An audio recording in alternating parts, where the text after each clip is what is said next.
Hello everyone, how is your study going on. I hope सबकी अच्छी चल रही होंगी।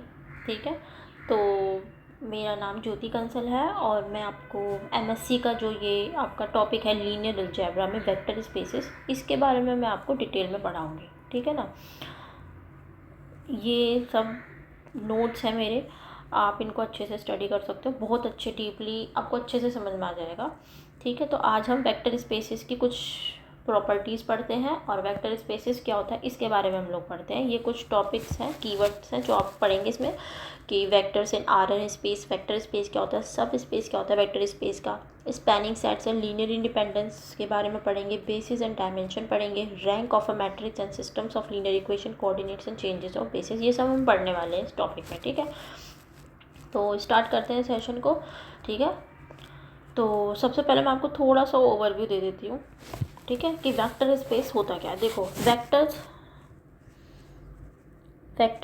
सबने फिजिक्स में पढ़ा होगा 11th-12th क्लास में। वेक्टर जिसको हम एक एरो से शो करते हैं, ठीक है ना, इसकी अपना खुद का एक मैग्नीट्यूड होता है, इसकी अपनी खुद की डायरेक्शन होती है, उसको हम वेक्टर बोलते हैं। ठीक है, वेक्टर सबने। अब देखो, मैं आपको छोटा सा एग्जांपल देती हूँ। जैसे कि मान लो ये आपका एक कोऑर्डिनेट प्लेन है, आपका एक्स वाई प्लेन है, ये आपका एक एक्स वाई प्लेन है, दैट इज़ ओरिजिन ठीक है। और मान लो इस कोऑर्डिनेट प्लेन में मेरा कोई एक पॉइंट है जिसके कोऑर्डिनेट मैंने मान लिए सपोज एक्स एंड वाई है। ठीक है, ये मेरा एक कोऑर्डिनेट। अब देखो, जो रियल नंबर का सेट होता है हमारा, उसको हम आर से डिनोट करते हैं। ठीक है, तो जो मेरा एक्स है ये मेरा रियल नंबर के एक सेट से ही बिलोंग करता होगा, क्योंकि रियल नंबर में सब तरीके के नंबर आ जाते हैं। It is a collection of all positive integers, negative integers, आपके चाहे वो रूट वाले नंबर्स हो, चाहे डेसिमल वाले नंबर हो। ठीक है ना, तो सब तरीके के नंबर रियल नंबर के अंदर आ जाते हैं। ठीक है ना, तो रियल नंबर तो आप एक ऐसी छोटा सा बैग समझो जिसके अंदर सब तरीके के नंबर आपके इसके अंदर इंक्लूडेड होते हैं। ठीक है, तो एक्स मेरा कोई भी एक रियल नंबर होगा जो कि एक रियल नंबर के सेट से बिलोंग करता होगा। सिमिलरली वाई भी मेरा एक रियल नंबर ही होगा। ठीक है ना, जो मेरा इस रियल नंबर के सेट से बिलोंग करता होगा। तो एक्स एंड वाई ये मेरे दो डिफरेंट रियल नंबर्स हैं जो मेरे रियल नंबर के सेट से बिलोंग करते हैं। ठीक है, इसको मैंने एक एक्स वाई कोऑर्डिनेट प्लेन में मैंने इसको यहाँ पे रिप्रेजेंट करा है। तो अगर मैं यहाँ ओरिजिन से इसको टच कर दूँ तो that should be the vector. ठीक है, वेक्टर जिसका ओरिजिनल पॉइंट होगा आपका ओरिजिन और जिसका टर्मिनेटिंग पॉइंट कोऑर्डिनेट्स होंगे आपके एक्स वाई। ठीक है ना, तो ये जो वेक्टर है इसको मैंने एक्स वाई प्लेन में रिप्रेजेंट करा है। ठीक है ना, जिसका ओरिजिनेटिंग कोऑर्डिनेट आपका ओरिजिन है 0 0 और जिसका टर्मिनेटिंग कोऑर्डिनेट जो है वो है आपके एक्स एंड वाई जो कि हमारे किसी एक रियल नंबर सेट से लिए गए हैं। ठीक है, तो एक्स भी मैंने एक किसी रियल नंबर के सेट से लिया है, वाई भी मैंने किसी एक रियल नंबर के सेट से लिया है। तो मैं क्या कह सकती हूँ कि मैंने यहाँ पे दो रियल नंबर सेट्स की बात करी है जिसमें से मैंने ये एक्स एंड वाई कोऑर्डिनेट्स आपके लिए हैं। ठीक है ना, जो एक वेक्टर को रिप्रेजेंट कर रहे हैं एक्स वाई प्लेन में। ठीक है, तो अब हम पढ़ते हैं इसके बारे में। तो देखो, अब देखो, जैसे कि अब मैं सिंपल एक एक्स एक्सिस खींचूँ तो इसका ये आपका ओरिजिन हो जाएगा। जैसे मान लो, तो अगर मैं इसका कोऑर्डिनेट की बात करूँ तो इसका कोऑर्डिनेट क्या होगा, समथिंग कुछ एक्स एंड वाई एक्सिस वाला पॉइंट तो 0 होगा। ठीक है ना, तो ये एक्स भी मेरा ये भी किसी ना किसी रियल नंबर के सेट से बिलोंग करता होगा। तो यहाँ पे एक ही रियल नंबर के सेट की बात हुई है। ठीक है ना, तो ऐसा ये वेक्टर तो ये भी है मेरा, वही ओरिजिन से लेकर यहाँ तक वेक्टर तो ये भी है मेरा। तो ये आपका वेक्टर होगा जो आपका R1 स्पेस में बिलोंग करेगा। ठीक है ना, ये मेरा एक वेक्टर होगा, इसको मैं नाम दे देती हूँ U। ये जो मेरा वेक्टर होगा ये मेरा R2 स्पेस में बिलोंग करेगा। ठीक समझ रहे हो ना, that is in X Y plane, that is in only X plane में। ठीक है ना, सिमिलरली अगर मैं सिर्फ वाई एक्सिस का बना दूंगी तो ये मेरा वो वेक्टर होगा जो मेरा वाई प्लेन में बिलोंग करेगा। ठीक है ना, R1 स्पेस में ही करेगा बेसिकली। ठीक है ना, ऐसे ही मेरा अगर मैं 3 कोऑर्डिनेट्स की बात कर लेती हूँ एक्स वाई जेड, तो ये मेरे R3 स्पेस में बिलोंग करेंगे। ठीक है ना, तो ये होता है। तो अब हम बात करते हैं सिमिलरली। अभी तो देखो, हम सिर्फ एक्स वाई प्लेन तक तो हम ड्रॉ करके भी समझ सकते हैं। 3D प्लेन की बात करते हैं तो हम 3D प्लेन भी कॉपी पे हम लोग बना लेते हैं, लेकिन अंडरस्टैंडिंग आपको माइंड में करनी होगी। इसी तरीके से आपके 4 कोऑर्डिनेट्स होंगे, 5 कोऑर्डिनेट्स होंगे, 6 कोऑर्डिनेट्स होंगे, n कोऑर्डिनेट्स होंगे। ठीक है ना, तो इसीलिए हमने बोला vectors in R N space. ठीक है। तो क्या होता है, एक ऑर्डर्ड एंड टपल, टपल मतलब रो, कि जो आपका वेक्टर होगा आर एन स्पेस में उसको आप कैसे रिप्रेजेंट करोगे, इस तरीके से x1 x2 coma coma coma xn। भाई जैसे आपने वेक्टर रिप्रेजेंट करा था R2 स्पेस में, कैसे रिप्रेजेंट करा था आपने उसको R2 स्पेस में x1 x2, यही तो आपको बिलोंग कर रहा था R2 स्पेस में, जिसमें आपके ये दो कोऑर्डिनेट्स थे आपके एक्स वाई प्लेन के, जो अलग अलग रियल नंबर के सेट से लिए गए थे। तो ये दो कोऑर्डिनेट्स थे आपके, दो मतलब सॉरी एक कोऑर्डिनेट था, ये दो नंबर से जो हमने रियल नंबर के एक सेट से लिए थे। तो ये आपका एक कंबाइंड वेक्टर जो हुआ ये आपके R2 स्पेस में बिलोंग कर रहा है। तो ये सीक्वेंस हुई आपकी टू रियल नंबर्स की, ठीक है ना। ऐसे ही अगर हमें एन रियल नंबर्स की सीक्वेंस की बात करनी है तो मैं x1 से लेकर xn तक लिख दूंगी, ये मेरे Rn स्पेस में बिलोंग करेंगे, ठीक है ना। जैसे कि मैंने बताया आपको, देखो अगर Rn स्पेस में अगर आप इसको वो करें, आप इसको तोड़ें तो आप देख सकते हैं कि एन की वैल्यू 1 रखोगे तो R1 स्पेस आ जाएगा, जो कि क्या होगा, set of all real numbers. R1 space को आप एक्स एक्सिस से आप डिनोट कर सकते हो, R1 स्पेस हो जाएगा, मतलब एक ही पॉइंट होगा उसमें, एक्स ही एक ही कोऑर्डिनेट होगा, तो एक्स एक्सिस से आप उसको रिप्रेजेंट कर सकते हो। R1 स्पेस होगा जो कि एक ही आपका नंबर होगा जो रियल नंबर के साइड से आप लोगे। R2 स्पेस की बात करेंगे तो यहाँ ऑर्डर्ड पेयर की बात आएगी रियल नंबर्स के, इसको आप एक्स वाई प्लेन से डिनोट कर सकते हैं। ऐसे ही आपका R3 स्पेस होगा, जब आप एन की वैल्यू 3 रखोगे तो यहाँ पे ट्रिपल ऑर्डर ट्रिपल सेट मिलेगा आपको रियल नंबर्स का, x1 x2 एंड x3, जो कि आपका एक्स वाई जेड प्लेन में मिलेगा, ठीक है। ऐसे ही एन की वैल्यू अगर आप 4 रखोगे तो ये एक आपको यहाँ पे क्वाड्रपल मिलेगा रियल नंबर्स का, x1 x2 x3 x4। इस सिमिलरली इस तरीके से आप एन नंबर्स की बात करेंगे तो आपको x1 x2 से लेकर xn तक मिलेगा, ठीक है ना। इन सभी को हम वेक्टर्स की फॉर्म में रिप्रेजेंट कर सकते हैं। तो ये हमारे वेक्टर्स होंगे किसमें, Rn स्पेस में, जिसको हम इस तरीके से रिप्रेजेंट करेंगे, ठीक है। आप देख सकते हो कि जो ये एन टपल किसे कहते हैं, रो कैसे होती है, ऐसे, ठीक है ना, हॉरिजॉन्टल।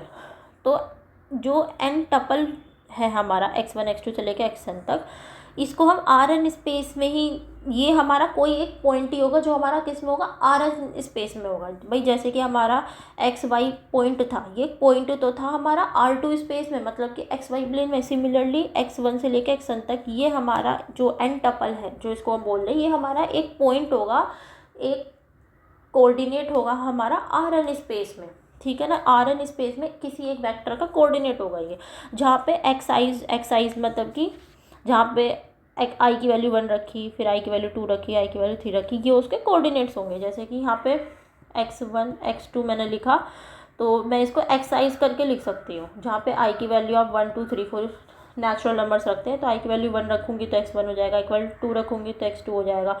तो ये मेरे कोऑर्डिनेट्स होंगे, ठीक है ना, उस पॉइंट के, ठीक है। सिमिलरली एन टपल जो होती है मेरी x1 x2 से xn तक, इसको मैं एक वेक्टर के रूप में भी देख सकती हूँ, ठीक है, Rn स्पेस में, जहाँ पे एक्साइज उसके कॉम्पोनेंट होंगे। देखो मैंने एग्जांपल के तौर पे भी आपको बताया कि x1 x2 ये आपके दो पॉइंट है, इसको हम एक वेक्टर के रूप में भी देख सकते हैं, व्यू कर सकते हैं, ठीक है। तो ये आपका एक्स वाई प्लेन में R2 स्पेस में एक वेक्टर हो गया। सिमिलरली अगर हमें Rn स्पेस में वेक्टर की बात करें तो x1 x2 से लेकर xn तक हो जाएंगे, जहाँ पे x1 x2 x3 ये सब आपके क्या होंगे, कोऑर्डिनेट्स होंगे, जो कि रियल नंबर सेट से लिए गए होंगे, ठीक है ना। और ये आपका क्या होगा, बेसिकली ये एक कोऑर्डिनेट होगा हमारे उस पर्टिकुलर स्पेस में, x1 x2, जैसे कि यहाँ पे R2 स्पेस का कोऑर्डिनेट है, ठीक है। इसी तरीके से जो आपका x1 x2 से लेकर xn तक होंगे, ये हमारे Rn स्पेस के कोऑर्डिनेट होंगे, ठीक है। तो जैसे कि मान लेते हैं कि दो वेक्टर हैं हमारे u एंड v, जो कि हमने Rn स्पेस में लिए हैं। तो u1 u2 u से un तक, v1 v2 से vn तक, ये हमारे दो वेक्टर्स हैं जो हमने Rn स्पेस में अपने माने हैं। तो यहाँ पे ना कुछ इनकी प्रॉपर्टीज़ हम पढ़ने जा रहे हैं। इक्वलिटी, u एंड v, ये दो वेक्टर बराबर कब होंगे, ये दो वेक्टर जब भी बराबर होंगे अगर आपका u1 v1 के बराबर होगा, अगर आपका u2 v2 के बराबर होगा, आपका un के vn के बराबर होगा, तभी हम कह सकते हैं कि ये दो वेक्टर हमारे इक्वल है, ठीक है। एडिशन की बात करते हैं, तो वेक्टर एडिशन की बात करते हैं। दो वेक्टर का अगर मैं एडिशन कर रही हूँ तो अब कैसे करोगे, इसका फर्स्ट कोऑर्डिनेट को इसके फर्स्ट कोऑर्डिनेट से ऐड करेंगे, इसके सेकंड कोऑर्डिनेट को इसके सेकंड कोऑर्डिनेट के साथ ऐड करेंगे, u1 का v1 से, u2 का v2 से, ऐसे सिमिलरली un का vn से। ये होता है वेक्टर एडिशन, हम इस तरीके से करते हैं, ठीक है। स्केलर मल्टीप्लिकेशन किस तरीके से करते हैं, जैसे कि मान लो कोई हमें पास वेक्टर दे रखा है u, और हम इसकी किसी एक पर्टिकुलर नंबर से मल्टीप्लाई करने जा रहे हैं, जैसे कि मान लो c, या मान लो आप एग्जाम्पल के तौर पर 3 से आप मल्टीप्लाई करने जा रहे रहे हो, तो इस वेक्टर के जो कोऑर्डिनेट्स होंगे ना उन सब में ही हम उस स्केलर से मल्टीप्लाई कर देंगे, ठीक है।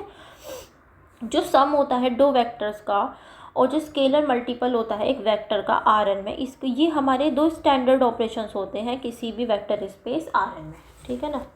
मतलब कि ठीक है ना, मतलब कि दो वेक्टर का सम, जैसे हम कहते हैं ना कि किसी भी वेक्टर स्पेस को अगर आप डिफाइन करते हो, ठीक है ना, तो आप उसकी एडिशन प्रॉपर्टी बता दो और स्केलर मल्टीप्लिकेटिव प्रॉपर्टी बता दो, तो उसी से ही आप जो है उस Rn वेक्टर स्पेस को डिफाइन कर सकते हो। ये दो कंडीशंस ऐसी हैं जो फुलफिल होनी चाहिए, ठीक है ना।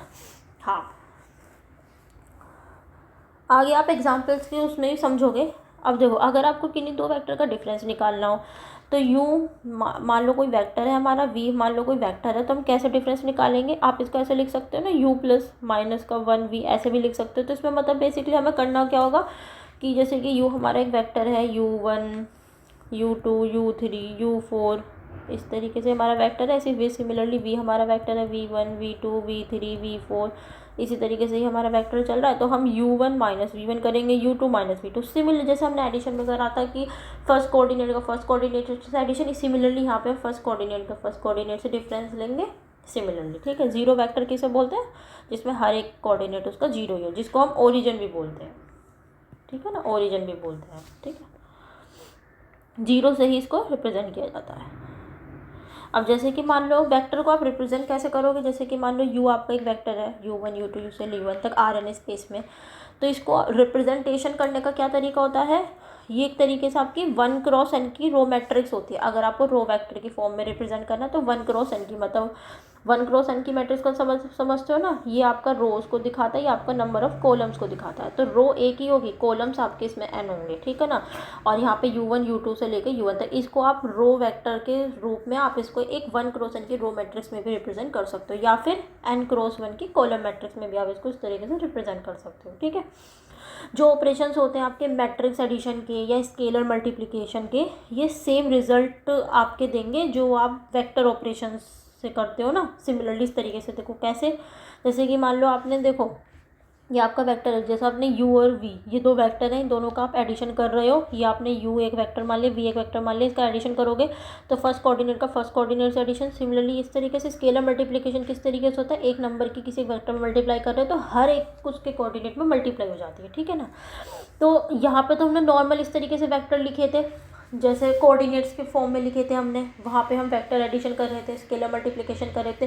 तो सेम रिजल्ट हमें इस जब आप मैट्रिक्स में ऑपरेशन परफॉर्म करते हो ना, तो सेम रिजल्ट आपको मैट्रिक्स में भी मिल जाता है। तो हम इन वेक्टर्स को ना मैट्रिक्स के फॉर्म में भी रिप्रेजेंट कर सकते हैं, ठीक है, ऑपरेशंस करने के लिए। जैसे कि u एंड v हमारी, ये तुम्हारी क्या हो गई, दो रो को, ये आपकी कैसी मैट्रिक्स हो गई, दो रो मैट्रिक्स हो गई जो एक रो वेक्टर को रिप्रेजेंट कर रही हैं। तो ये इस तरीके से आपने इनको मैट्रिक्स की फॉर्म में लिख दिया। तो जब आप दो मैट्रिक्स को ऐड करते हो तो उसमें भी तो यही होता है, पहला एलिमेंट पहले एलिमेंट के साथ ऐड होता है, दूसरा एलिमेंट दूसरे एलिमेंट के साथ ऐड होता है, तो सेम रिजल्ट मिलेगा आपको, ठीक है ना। चाहे आप कोऑर्डिनेट से ऑपरेशन कर लो, चाहे मैट्रिक्स ऑपरेशन कर लो। मैट्रिक्स ऑपरेशन करना आसान होता है, ठीक है ना, अगर हम कैलकुलेशन की बात करते हैं तो। सिमिलरली अगर आप किसी मैट्रिक्स में स्केलर से मल्टीप्लाई कर देते हैं तो उसके हर एक एक एलिमेंट में उस स्केलर की मल्टीप्लाई हो जाती है, ठीक है ना। तो रिजल्ट आपको दोनों से ही सेम मिलता है, ठीक है। अब यहाँ तो मैंने रो मैट्रिक्स ली थी, यहाँ पे देखो आप कॉलम मैट्रिक्स भी ले सकते हो। जैसे कि ये दो वेक्टर हैं, ये मेरे दोनों कॉलम मैट्रिक्स के वेक्टर लिए हैं मैंने दो।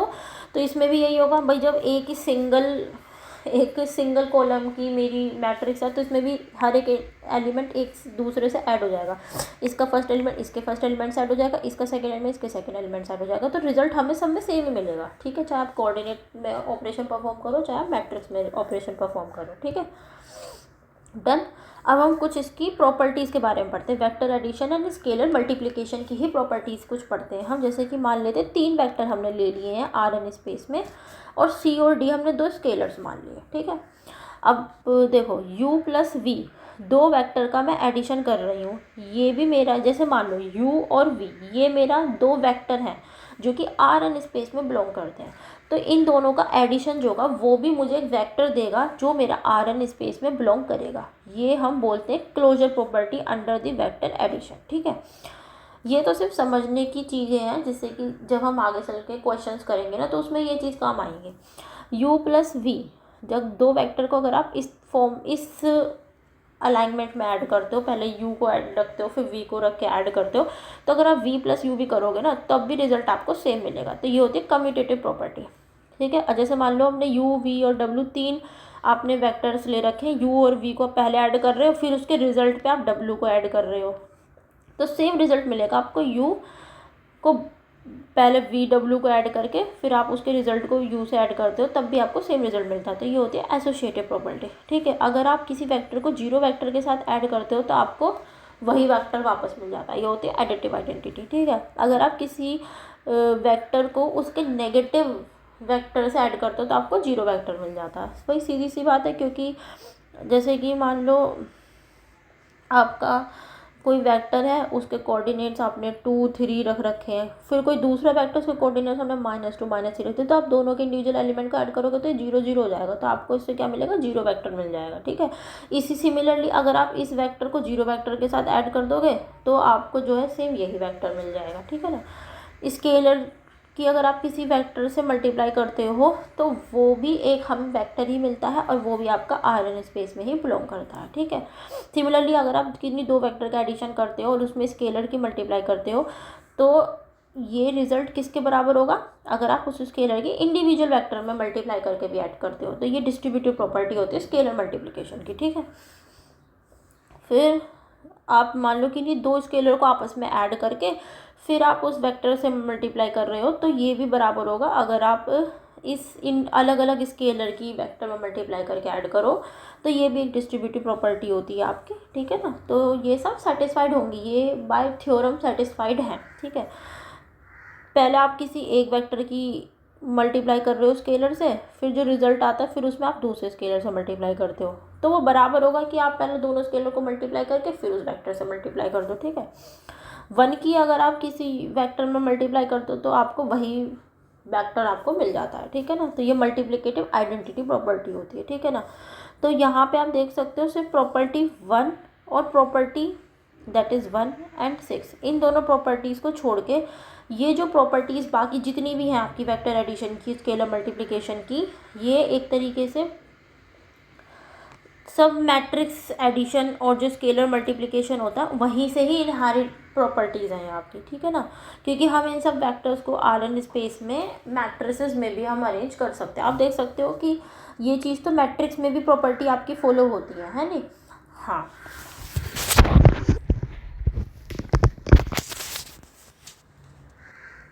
अब जैसे मान लो कि हमने नॉर्मल एक R4 में हमने वेक्टर्स ले लिए हैं हम, ठीक है ना।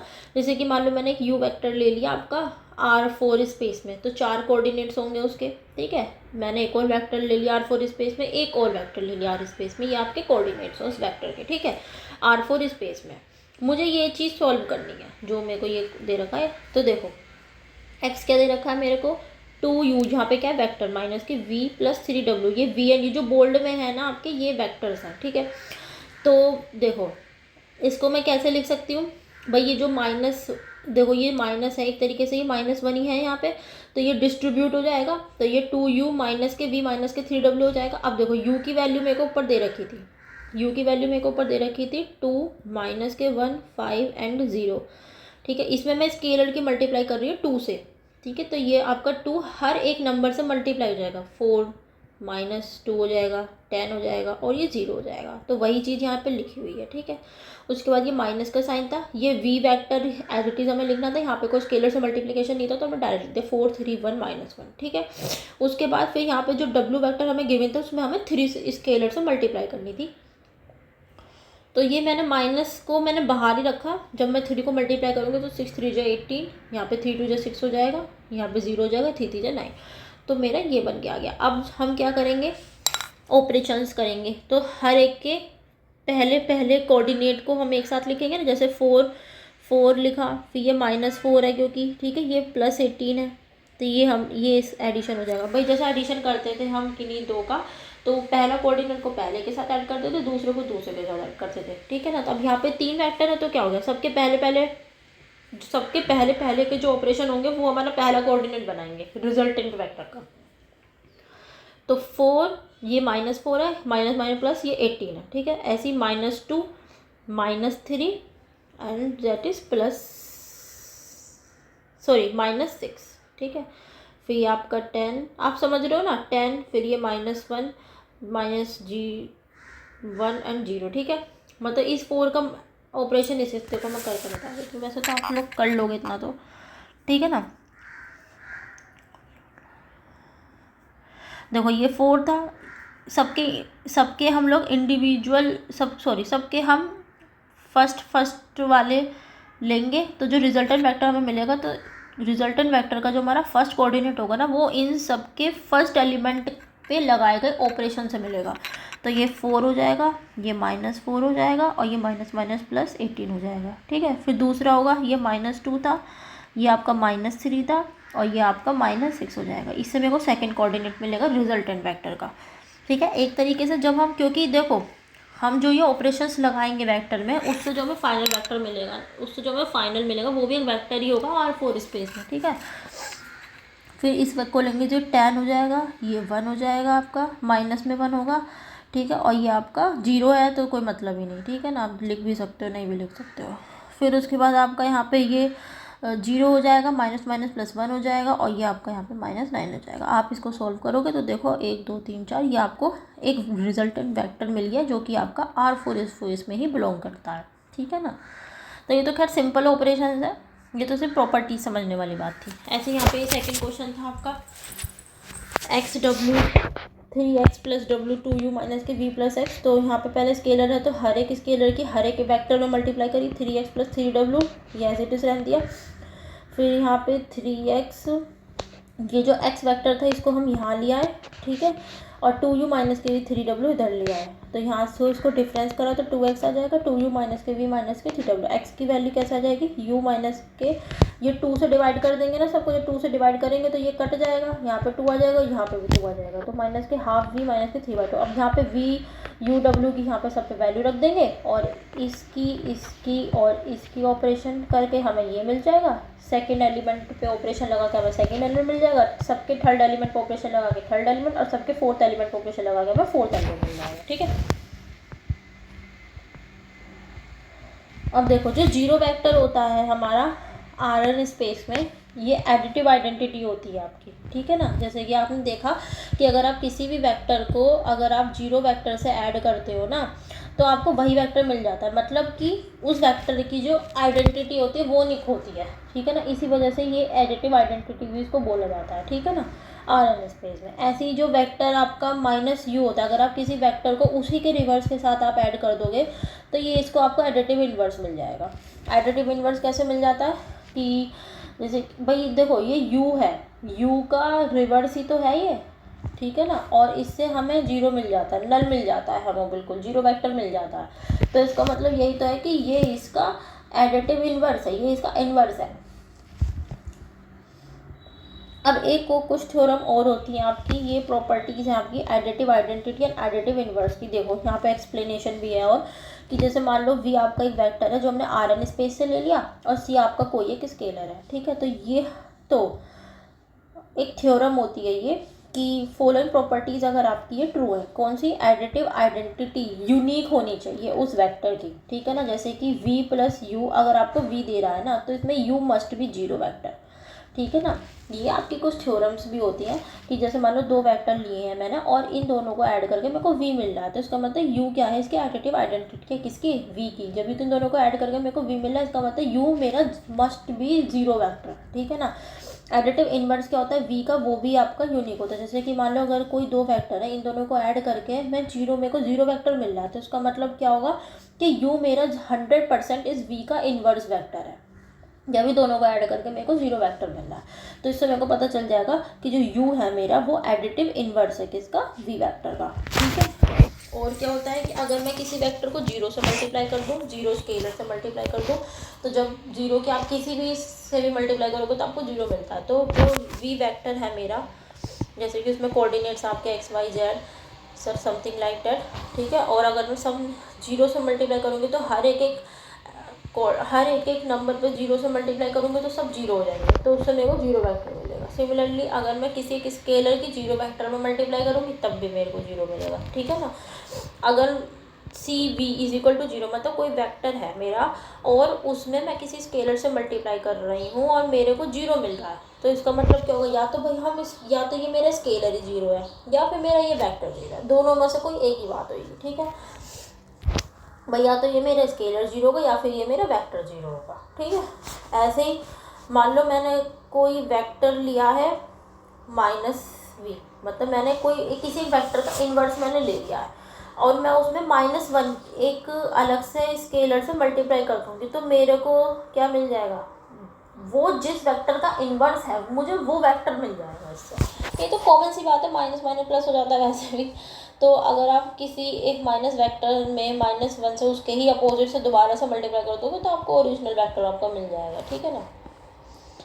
अब देखो लीनियर कॉम्बिनेशन की बात करते हैं इन Rn स्पेस। ठीक है, जैसे मान लो मेरा x कोई वेक्टर है मेरा, ठीक है ना, तो वेक्टर x है, उसको मैं लीनियर कॉम्बिनेशन बोलूँगी v1 v2 से लेकर vn तक का। ठीक है, कब, अगर मैं इसको इस फॉर्म में रिप्रेजेंट कर सकती हूँ तो मतलब x मेरा कोई वेक्टर है, एक्स भी मेरा कोई वेक्टर है, v1 v2 से लेकर vn तक, ये सब भी मेरे कोई ना कोई वेक्टर ही है, लेकिन मैं लीनियर कॉम्बिनेशन कब बोलूँगी इन वेक्टर्स का, जब मैं इसको लीनियर कॉम्बिनेशन में लिख पाऊंगी। भाई जैसे कि हम लीनियर इक्वेशंस लिखते हैं, x is equal to sorry twice X plus 3y is equal to 4।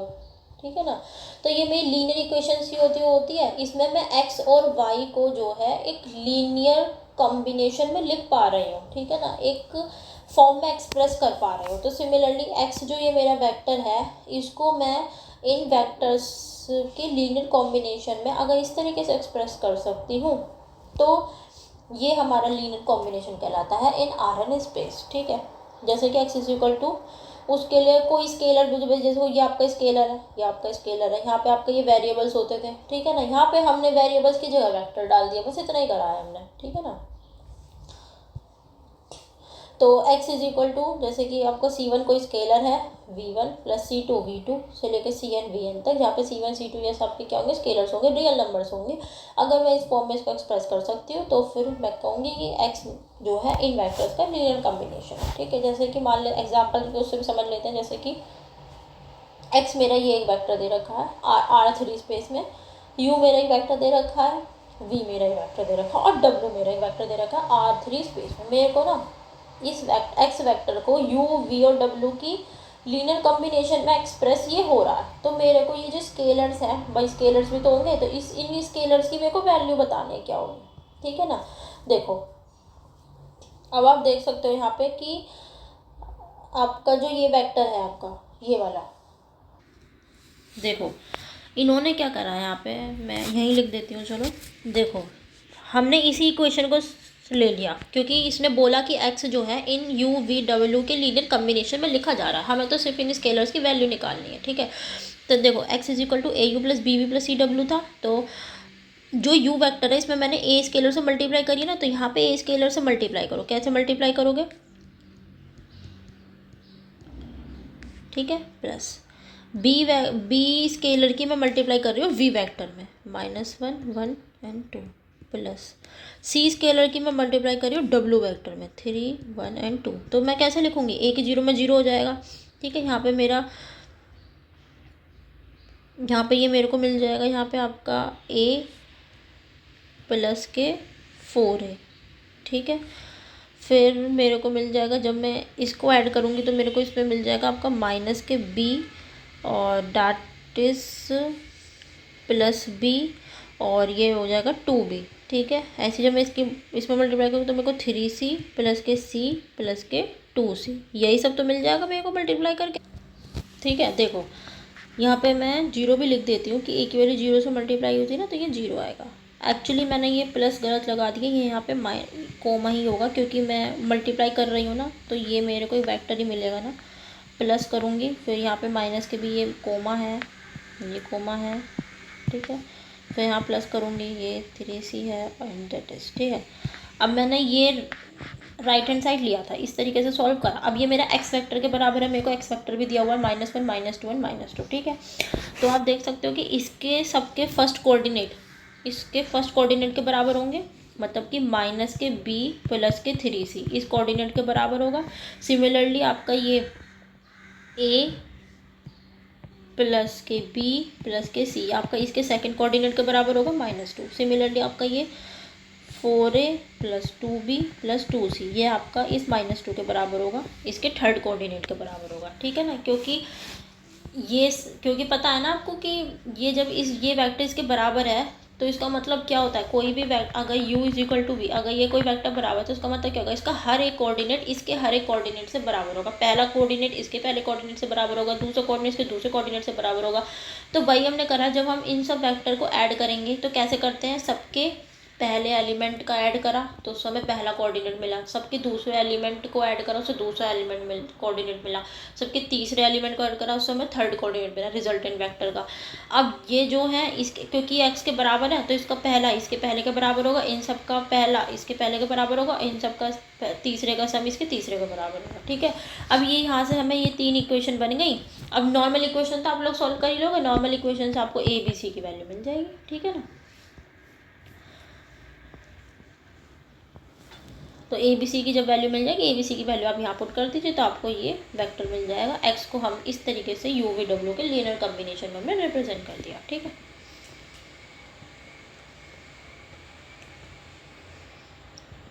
अब देखो वेक्टर स्पेस वी हमारा कोई मान लो सेट है हमारा जिसपे 2 ऑपरेशंस हमारे डिफाइंड है, एडिशन एंड स्केलर मल्टीप्लिकेशन।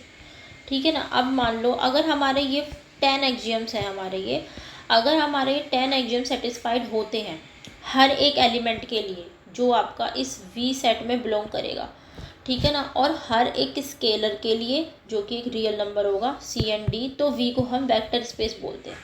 ठीक है, एंड जो एलिमेंट्स होते हैं इस वी में उसको हम क्या बोलते हैं, वेक्टर्स। मतलब क्या है, मान लो मेरा वी एक मेरा ये कहने मतलब मैं बता रही हूँ, जैसे वी मेरा कोई भी एक सेट है, इस सेट पे मेरे 2 ऑपरेशन सेटिस्फाइड हो रहे हैं, एडिशन का और स्केलर मल्टीप्लिकेशन का। मैंने आपको बताया था स्टार्टिंग में भी कि कोई भी अगर वेक्टर स्पेस है तो उस पर 2 ऑपरेशंस आपके सेटिस्फाई होने ही होने चाहिए, एडिशन का और स्केलर मल्टीप्लिकेशन का। मतलब कि कोई भी अगर आप 2 वेक्टर को ऐड कर रहे हो u प्लस वी, तो वो आपका जो है v प्लस यू भी करोगे तब भी सेटिस्फाई होना चाहिए। या फिर अगर आप किसी स्केलर की मल्टीप्लाई करोगे उस पर्टिकुलर वेक्टर में, तो फिर इससे आपको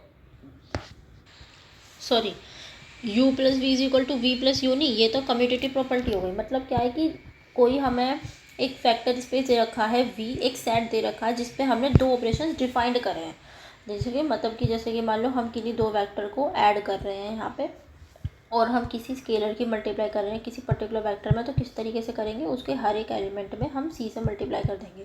या फिर हम किन्हीं 2 वेक्टर को ऐड करेंगे तो सबके फर्स्ट एलिमेंट को हम ऐड करके, सबके सेकंड एलिमेंट को ऐड करके, सबके थर्ड एलिमेंट को ऐड करके, इस तरीके से हम वेक्टर एडिशन करेंगे। ठीक है, तो ये 2 ऑपरेशंस इन्होंने डिफाइन कर रखे हैं कि ये इस तरीके से हम किन्हीं भी वेक्टर्स का हम एडिशन करते हैं या स्केलर मल्टीप्लिकेशन करके, ये हमने डिफाइन करे हैं। ठीक है ना, तो अब अगर ये सारी एक्सियम्स भी आपकी डिफाइंड होती हैं तो हम उस वी सेट को वेक्टर स्पेस बोल देंगे, और जो हमने इस वेक्टर स्पेस से जो हमने एलिमेंट्स लिए थे यू वी, इनको हम वेक्टर्स बोल देंगे। ठीक है, अब वो आपके कौन कौन से होंगे, जैसे कि दोनों वेक्टर का एडिशन भी एक वेक्टर ही होना चाहिए और आपको इस वी वेक्टर में बिलोंग करना चाहिए, कम्यूटेटिव प्रॉपर्टी इनकी फॉलो करनी चाहिए, डिस्ट्रीब्यूटिव प्रॉपर्टी इनकी फॉलो करनी चाहिए। अगर वी में अगर आपका एक 0 वेक्टर है, मान लो कोई एक वेक्टर स्पेस है, उसमें 0 वेक्टर भी जरूर होना चाहिए, सच डैट कि हर एक वेक्टर के लिए उस वेक्टर स्पेस में अगर आप किसी वेक्टर की, अगर आप मतलब कि कोई भी वेक्टर ले लो आप इस वेक्टर स्पेस में से,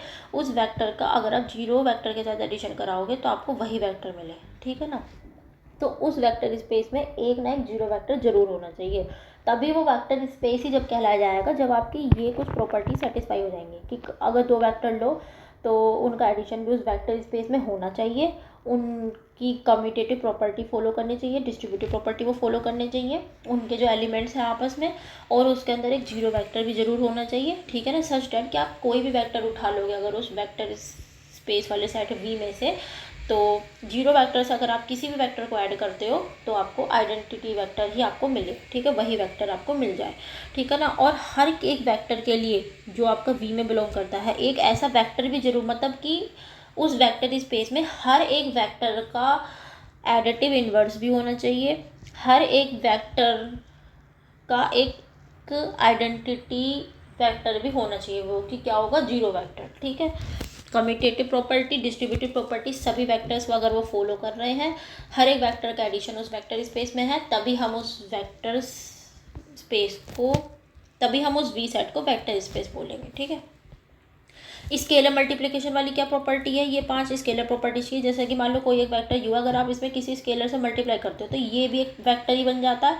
तो इस वे वेक्टर भी आपका इस वी सेट में बिलोंग करना चाहिए। ठीक है, इस पर भी आपकी डिस्ट्रीब्यूटिव कम्यूटेटिव प्रॉपर्टी फॉलो करनी चाहिए। ये प्रॉपर्टीज आपकी इसमें, मल्टीप्लिकेटिव आइडेंटिटी भी आपकी इस वेक्टर वी में होनी चाहिए, तभी हम इस वी को वेक्टर स्पेस बोलेंगे। अगर आपको कोई एक सेट दे दिया जाए ना वी, और आपसे कहा जाए कि इसको प्रूव करो कि ये वेक्टर स्पेस है, तो उसको प्रूव करने के लिए ना आपको ये 10 के 10 ये प्रॉपर्टीज आपको सेटिस्फाई करनी पड़ेंगी। ठीक है ना,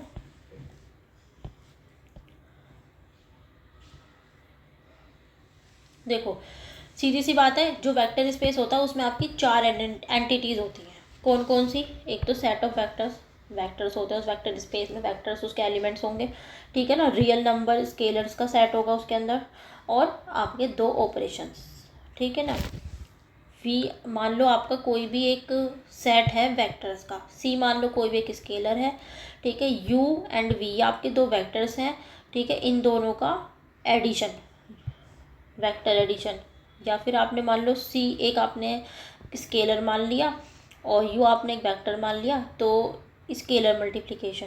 ठीक है, स्केलर मल्टीप्लिकेशन, इस वेक्टर एडिशन की सारी पांचों की पांचों प्रॉपर्टी, इस स्केलर मल्टीप्लिकेशन की पांचों प्रॉपर्टी। ठीक है ना, ये हमकी सेटिस्फाई कर रही है, तो हम उस वी सेट को वेक्टर स्पेस बोल देंगे। ठीक है ना, तो डिफाइन कैसे करते हैं वेक्टर स्पेस को, वी जो कि हमारा ये सेट है, वी हमारा एक सेट है जिसके अंदर वेक्टर्स हैं, plus additive vector addition, additive property जो होती है, और जो आपकी स्केलर ये मतलब मल्टीप्लाई, स्केलर मल्टीप्लिकेशन को डिनोट करते हैं बिंदी से। तो इसको हम वेक्टर स्पेस से, कि मतलब ये हमारा एक सेट है वी, जो हमारा दो ऑपरेशंस पे डिफाइंड है, वेक्टर एडिशन पे एंड स्केलर मल्टीप्लिकेशन पे। तो इसको हम वेक्टर स्पेस कब बोलेंगे, जब हमारा ये 10 एक्सियम्स को सेटिस्फाई करेगा। कौन सी, वेक्टर एडिशन की जो एडिशनल 5 आपकी एक्सियम्स थी, और स्केलर मल्टीप्लिकेशन की जो हमारी एक्स्ट्रा 5 एक्सियम्स थी उनको। ठीक है, हाँ ठीक है ना, तो कब बोलेंगे, जब हर एक वेक्टर का अपना एक एडिटिव इन्वर्स होगा, जब हर एक वेक्टर का एक आइडेंटिटी वेक्टर होगा जो कि जीरो वेक्टर होता है। ठीक है ना, और हर एक वेक्टर का एडिशन जब आप करोगे तो वो भी उस वेक्टर सेट में होना चाहिए। ठीक है, हाँ, और स्केलर मल्टीप्लिकेशन में कि अगर आप किसी स्केलर से मल्टीप्लाई कर रहे हो तो उससे जो आपको फाइनल वेक्टर मिलता है वो भी आपको उस वेक्टर में हो। ठीक है ना, तो कम्यूटेटिव डिस्ट्रीब्यूटिव प्रॉपर्टी सब आपकी फॉलो करनी चाहिए, तो हम बोल देंगे कि ये आपका वेक्टर स्पेस है। ठीक है, एग्जाम्पल के तौर पे भी आप ले लेते हैं। देखो हमने 4 एग्जाम्पल्स के हम यहाँ लेके चलेंगे वेक्टर स्पेस के। ठीक है ना, जैसे कि मान लो n टपल लेके चल रहे हैं हम, एक n, जैसे कि हम एक वेक्टर लेके चल रहे हैं Rn स्पेस में। ठीक है ना, तो वो हमारा वेक्टर होगा, ये 2 वेक्टर हम लेके चल रहे हैं, तो इसका ये 2 ऑपरेशंस डिफाइंड है आपके, वेक्टर एडिशन एंड मल्टीप्लिकेटिव। ठीक है, स्केलर मल्टीप्लिकेशन। तो इन दोनों वेक्टर को आप ऐड कैसे करोगे भाई, u1 पहले एलिमेंट को पहले से ऐड करोगे, दूसरे एलिमेंट को दूसरे से ऐड करोगे, तीसरे एलिमेंट को तीसरे से ऐड करोगे, v1 plus u1 u2 plus v2, इस तरीके से ये वेक्टर एडिशन डिफाइंड होगा। स्केलर मल्टीप्लिकेशन किस तरीके से डिफाइंड होगा, मान लो कि हमारा कोई भी एक स्केलर है, उसमें हम एक वेक्टर से मल्टीप्लाई कर रहे हैं, तो हर एक तो उस स्केलर की हर एक वेक्टर के एलिमेंट से मल्टीप्लाई हो जाएगी, ये आपका स्केलर मल्टीप्लिकेशन हो जाएगा। ठीक है, अब यहाँ पे हम एक मैट्रिक्स लेकर चल रहे हैं, मैट्रिक्स स्पेस। जैसे मान लो ये जो वेक्टर स्पेस होता है ना वी, इसको हम मैट्रिक्स की फॉर्म में भी रिप्रेजेंट कर सकते हैं। ठीक है, किस तरीके से, m क्रॉस n की मैट्रिक्स की फॉर्म में। ठीक है, जैसे कि मान लो हमने एक m क्रॉस n की, तो हाँ ये जो वेक्टर स्पेस होता है ना, इसको हम m क्या है, ये हमारा एक मैट्रिक्स स्पेस है। m क्रॉस n की हमने एक मैट्रिक्स ली है जिसमें m क्या नंबर ऑफ कॉलम्स है, n क्या number of row, sorry m क्या आपके नंबर ऑफ रोज है, n क्या नंबर ऑफ कॉलम्स है। तो हम वेक्टर्स को, जैसे कि मैंने पहले बताया कि हम किसी वेक्टर को मैट्रिक्स की फॉर्म में भी रिप्रेजेंट कर सकते हैं। ठीक है ना, तो जैसे कि मान लो मैंने यहाँ पे 2 क्रॉस 2 की मैट्रिक्स ले ली, m और n बराबर ले ली, 2 क्रॉस 2 की मैट्रिक्स हमने ले ली। तो इन पे भी ना जो आपके वेक्टर्स में जो आप एडिशंस लगाते हो वेक्टर स्पेस को प्रूव करने के लिए, जो आप एग्जाम्स फॉलो करते हो ना, वो आपकी मैट्रिक्स में भी फॉलो होती हैं। ठीक है ना। तो इसी तरीके से जो वेक्टर स्पेस होता है ना आपका मैट्रिक्स स्पेस के भी बराबर होता है। जैसे कि आप मान लो छोटी सी ले लेते हैं कैलकुलेशन करने के लिए कि आपने 2x2 की एक मैट्रिक्स ले ली। ये क्या होता है 1 1 क्या होता है, ये रो 1 कॉलम 1 रो 1 कॉलम 2 रो 2 कॉलम 1 रो 2 कॉलम 2, ठीक है ना। ये इस मैट्रिक्स के एलिमेंट्स हैं। ये हमने दूसरी मैट्रिक्स ले ली। जब हम मैट्रिक्स का एडिशन करते हो तो कैसे करते हैं कि भाई इसका पहला एलिमेंट आपस में ऐड हो जाते हैं, इसका पहला दूसरा एलिमेंट इसका दूसरा एलिमेंट आपस में ऐड हो जाते हैं, ठीक है ना। इसी तरीके से एडिशन होता है। सिमिलरली इसी तरीके से हम वेक्टर्स का भी एडिशन करते हैं। ऐसे अगर हम किसी स्केलर की मल्टीप्लाई करते हैं मैट्रिक्स में तो कैसे करते हैं, इस स्केलर की हर एक एलिमेंट में मल्टीप्लाई हो जाती है मैट्रिक्स की, तो ये स्केलर मल्टीप्लिकेशन हो जाता है मैट्रिक्स का, ठीक है ना। तो आप देख लो ना सेम प्रोसीजर है, मतलब कि सेम चीज़ हो रही है मैट्रिक्स में भी और वेक्टर एडिशन स्केलर मल्टीप्लिकेशन में भी। तो इसीलिए हम इस वेक्टर स्पेस हमने लिया है जिसके अंदर मैट्रिक्स स्पेस भी इन्वॉल्व है। मैट्रिक्स स्पेस मतलब मैट्रिक्स इन्वॉल्व है।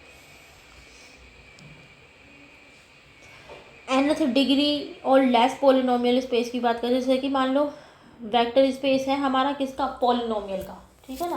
भाई वेक्टर स्पेस है उसके अंदर वेक्टर्स हैं। अब वो वेक्टर स्पेस आपका मैट्रिक्स का भी स्पेस हो सकता है, वो वेक्टर स्पेस आपका रियल नंबर का भी स्पेस होता है जो Rn स्पेस भी हो सकता है, वो वेक्टर आपका मैट्रिक्स का भी स्पेस हो सकता है, वो वेक्टर आपका पॉलिनोमियल्स का भी स्पेस हो सकता है, कुछ भी हो सकता है ना। वो तो फंक्शंस का भी वेक्टर स्पेस हो सकता है, ठीक है।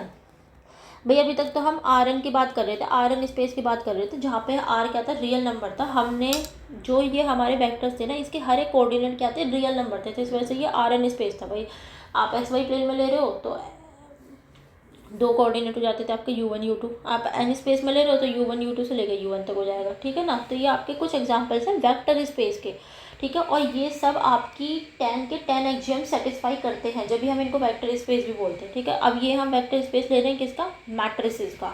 अब हम यहाँ पे वेक्टर स्पेस ले रहे हैं पॉलिनोमियल्स का, तो सब सेटिस्फाई करता है हर कोई। जैसे कि ये पॉलिनोमियल है मेरा फंक्शन एक्स, पहला फंक्शन एक पॉलिनोमियल लिया, ये मैंने दूसरा पॉलिनोमियल लिया और फंक्शन एक्स, ठीक है ना।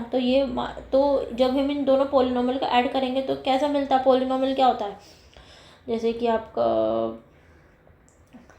ऐसा करते हैं ना पॉलिनोमियल को हम, जैसे कि मैं एग्जांपल बता रही हूँ, ऐसे 2x² है प्लस 3x प्लस के 4 = 0, ऐसी मैं दूसरा पॉलिनोमियल ले रही हूँ यहाँ पे आपका। मान लो ये मेरा p पॉलिनोमियल है ऑफ फंक्शन x, ठीक है। ऐसी मैं यहाँ पे दूसरा पॉलिनोमियल ले रही हूँ q ऑफ फंक्शन x जिसकी है 5 = 0, ठीक है। जैसे मान लो मैंने p कोई भी एक पॉलिनोमियल मान लिया इन फंक्शन x में, ये = 0 नहीं होगा, ये तो इक्वेशन हो जाएगी ना फिर। तो यहाँ पे जब हम इन दोनों पॉलिनोमियल को ऐड करेंगे तो कैसे करेंगे, 2 + 3 5x² हो जाएगा, 4 5 6 7x + 5। इसी तरीके से तो हम ऐड करेंगे, मतलब कि x² के जो कोफिशिएंट है उनको एक तरफ ऐड करेंगे, जो x के कोफिशिएंट है उनको एक तरफ ऐड करेंगे। तो यही इन्होंने लिख रखा है। ये 4 + 5 करूँगी तो ये 9 आ जाएगा। ये a0 b0 क्या है, ये आपके कॉन्सोनेंट टर्म्स होते हैं जो ये 4 और 5 है, ठीक है ना। बस बेसिकली जो स्टैंडर्ड रिप्रेजेंटेशन होता है पॉलिनोमियल का वो यही होता है ना। वो तो मैंने ऐसे ही लिख दिया कि a0 + a1x + a2x² plus suppose x तो ऐसे जाता है ना। तो वही है कि हर एक इंडिविजुअल इसके कॉन्सोनेंट को इसके कॉन्सोनेंट के साथ ऐड कर दिया। जैसे कि मान लो ये दूसरा पॉलिनोमियल हो गया मेरा b1x + b2x², इस तरीके से। तो a1 + b1x थे ना, तो सबके कोफिशिएंट जैसे x का कोफिशिएंट को एक साथ ऐड कर दिया, फिर उसका कोफिशिएंट को एक साथ ऐड कर दिया, इस तरीके से पॉलिनोमियल भी होता है। अब आप ऐसा मत सोचना कि ये पॉलिनोमियल मैट्रिसेस कैसे आ गए, इनको हम वेक्टर में कैसे रिप्रेजेंट करेंगे। भाई देखो वेक्टर स्पेस क्या है, वेक्टर स्पेस है एक नॉन एम्प्टी सेट, ठीक है, जिसमें अगर आप किन्हीं 2 एलिमेंट को लेते हो तो उसमें वेक्टर एडिशन और स्केलर मल्टीप्लिकेशन की वो 5 एक्सियम्स अगर आप सेटिस्फाई कर रहे हो तो वो आपका वेक्टर स्पेस होगा, जिसको हम इससे रिप्रेजेंट करते हैं, ठीक है ना। ठीक है, कोई भी एक, हाँ। तो जैसे हमने रियल नंबर का वेक्टर स्पेस लिया था, Rn स्पेस लिया था, तो इसमें जैसे कि हमने मान लो हमने R2 स्पेस का एक वेक्टर लिया था xy करके, तो इसको हम वेक्टर की फॉर्म में रिप्रेजेंट कर पा रहे थे। इसी तरीके से जो ये Rn में जो हमारा कोई वेक्टर होगा x1 x2 से लेकर xn तक, उसको भी हम कैसे ना कैसे वेक्टर की फॉर्म में रिप्रेजेंट कर सकते हैं। भाई हम कॉपी पे तो नहीं बता सकते, इमेजिन किया जा सकता है ना। जैसे कि भाई हम इसको कर रहे हैं तो इस हिसाब से तो हम इसको भी वेक्टर की फॉर्म में रिप्रेजेंट कर सकते हैं। ठीक है। अब जब मैट्रिसेस की बात आई तो भाई मैट्रिसेस जो है वो भी सेम ऑपरेशन आपका परफॉर्म कर रही हैं जैसे कि आपका वेक्टर स्पेस को प्रूव करने में किया जाता है। तो भाई मैट्रिसेस भी एक वेक्टर स्पेस की कैटेगरी में ही काउंट होगी। पॉलिनोमियल स्पेस आपका वेक्टर स्पेस की कैटेगरी में काउंट होगा। क्यों? क्योंकि ये सारी वो एक्सियम्स फॉलो कर रहे हैं जो एक वेक्टर स्पेस के लिए चाहिए होती है। ठीक है ना, ये है। तो ये आपके कुछ एग्जाम्पल है ना, सब वो एक्सियम्स वगैरह सब ये फॉलो कर रहे हैं, तो इस वजह से ये वेक्टर स्पेस में काउंट हो रहे हैं। ठीक है ना। ऐसे आपका कंटिन्यूस फंक्शन स्पेस होता है, ये भी आपका जो है वेक्टर स्पेस में ही आता है। क्योंकि जैसे कि मान लो हमारे दो कंटिन्यूस फंक्शंस हैं एफ एंड जी, किस में, एक्स में, तो ये भी आपका एडिशन की प्रॉपर्टी, स्केलर मल्टीप्लिकेशन की प्रॉपर्टी, दोनों को ये फुलफिल करता है। तो इस वजह से ये भी आपका वेक्टर स्पेस पाते हैं। ये तो मैंने सिर्फ आपको बता दिया कि वेक्टर स्पेस के ये कुछ एग्जाम्पल्स हैं। मैट्रिक्स स्पेस हो गया, पोलिनोमियल फंक्शन हो गया, कंटिन्यूस फंक्शन हो गया, ये आपके वेक्टर स्पेस ही है इनमें सब। ठीक है ना। बाकी वेक्टर स्पेस क्या होता है, रियल नंबर का वेक्टर स्पेस होता है, आर एन स्पेस, उसके बारे में तो मैंने आपको पूरा डिटेल में बता ही दिया। ठीक है। अगर आप फिर भी आपको कुछ समझ में ना है तो आप मेरे को कमेंट में बता सकते हो, मैं और अच्छे से एक्सप्लेन कर दूँगी इस टॉपिक को। ठीक है ना। तो यहाँ पर हमने इन सब के बारे में पढ़ा। ठीक है ना। जैसे कि आर क्या होता है, set of real numbers, R क्या होता है, set of ordered pairs, R three space क्या होता है, ट्रिपल्स का पेयर, आर एन ऐसे ही क्या होगा, एन टपल्स का पेयर हो जाएगा। ठीक है ना। कंटिन्यूस फंक्शंस जो होते हैं आपके, ये भी एक वेक्टर स्पेस बनाते हैं। कंटिन्यूस फंक्शन जो आपके नंबर लाइन में डिफाइंड होते हैं वो, जो क्लोज इंटरवल्स में होते हैं वो भी। पॉलिनोमियल्स का सेट भी आपका एक वेक्टर स्पेस बनाता है। पी को हम क्या बोलते हैं, पॉलिनोमियल का सेट ही तो बोलते हैं। तो पी एन क्या जगह, सेट ऑफ पॉलिनोमियल्स जिनकी डिग्री एन है। ठीक है ना। ऐसी एम मैट्रिक्स स्पेस हो जाएगा आपका। एम क्या होती है, ये एक मैट्रिक्स होती है, एम क्रॉस एन की मैट्रिक्स होती है। सिमिलरली जो जितनी भी आपके सेट होते हैं ना ऑफ स्क्वायर मैट्रिक्स, सिर्फ और सिर्फ स्क्वायर मैट्रिक्स का जो सेट होता है ना वही आपका वेक्टर स्पेस फॉर्म कर सकता है। इस बात को भी ध्यान रखना। आपका नंबर ऑफ रोज और कॉलम बराबर होने चाहिए। सिर्फ स्क्वायर नंबर जो कि स्क्वायर मैट्रिसेस होती हैं, जैसे एम तो क्या हो गया आपका, ये तो सेट हो गया मैट्रिक्स का, भाई यहाँ पे एम कुछ भी हो सकता है, एन कुछ भी हो सकता है। लेकिन आपका वेक्टर स्पेस कौन बनाएगा, जो आपकी स्क्वायर मैट्रिसेस होंगी। ठीक है ना, वही आपके वेक्टर स्पेसेस में काउंट की जाएंगी। ठीक है।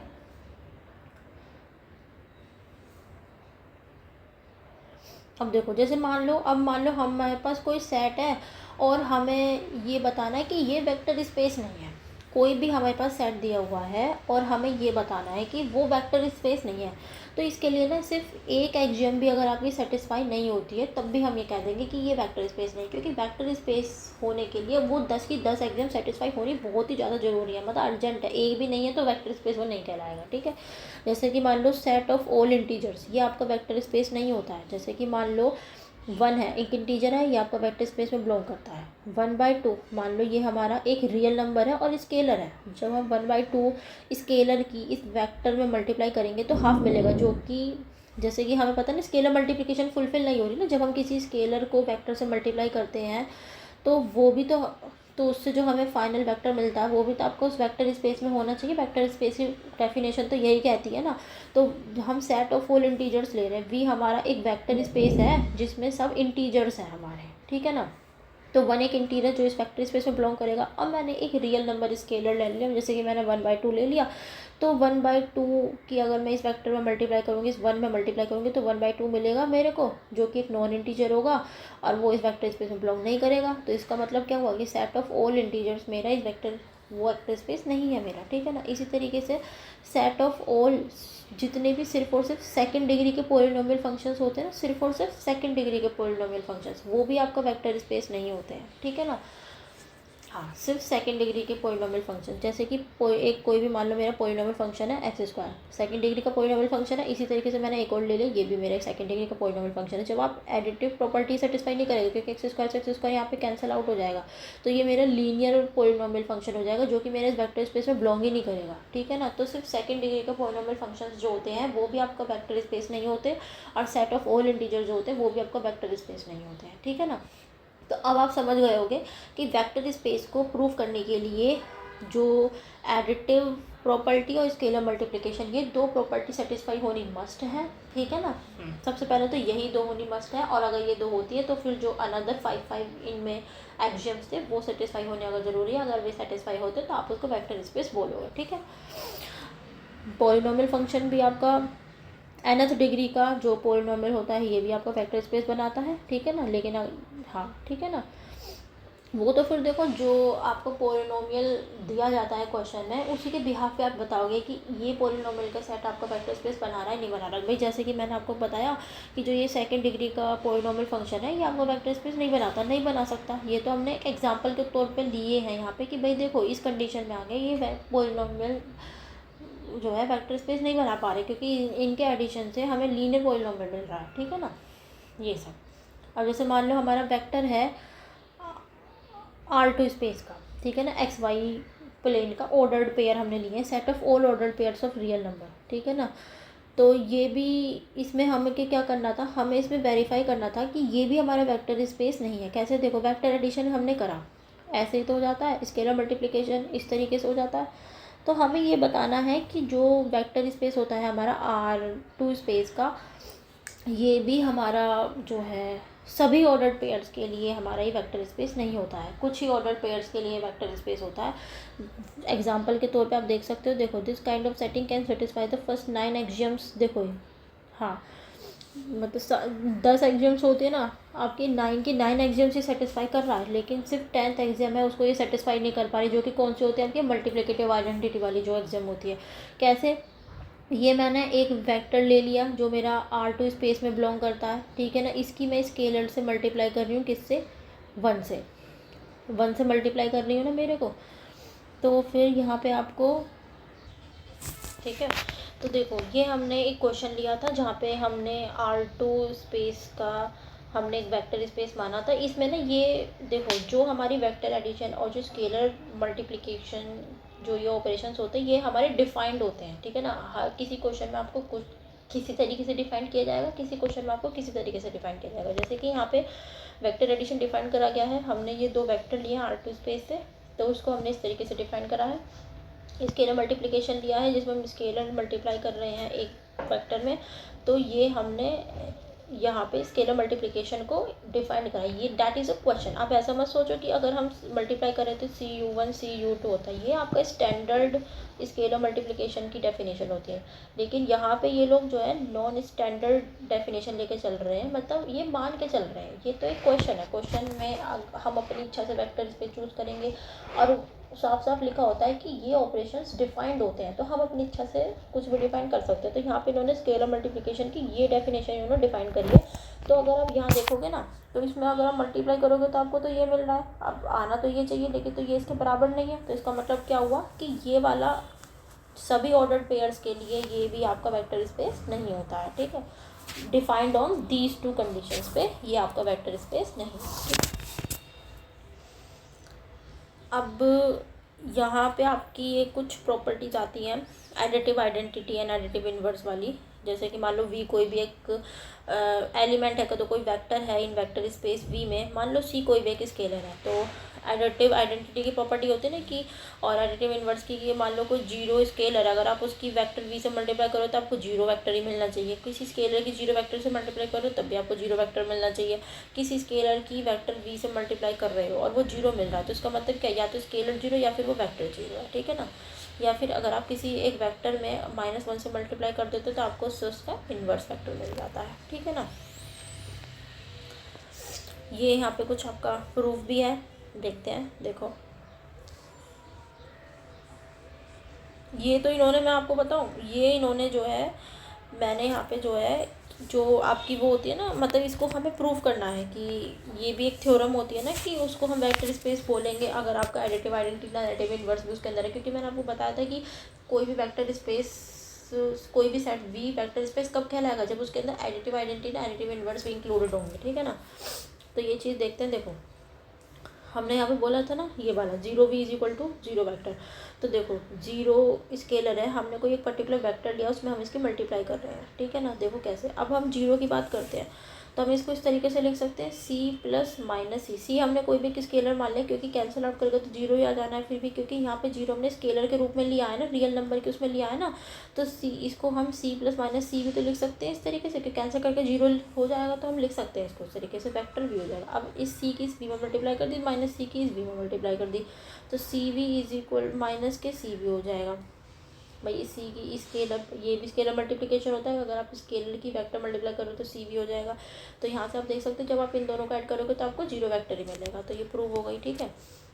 इसी तरीके से आपका अगर आप किसी स्केलर की जीरो वेक्टर में मल्टीप्लाई कर रहे हो तो यहाँ पे मान लो जीरो वेक्टर, अगर आप इन्हीं दो जीरो वेक्टर को भी ऐड करोगे तब भी तो आपको जीरो वेक्टर ही मिलेगा। तो इस वजह से मैंने जीरो वेक्टर को इस फॉर्म में लिख लिया, इसको अलग अलग तरीके से डिस्ट्रीब्यूट कर दिया, ठीक है।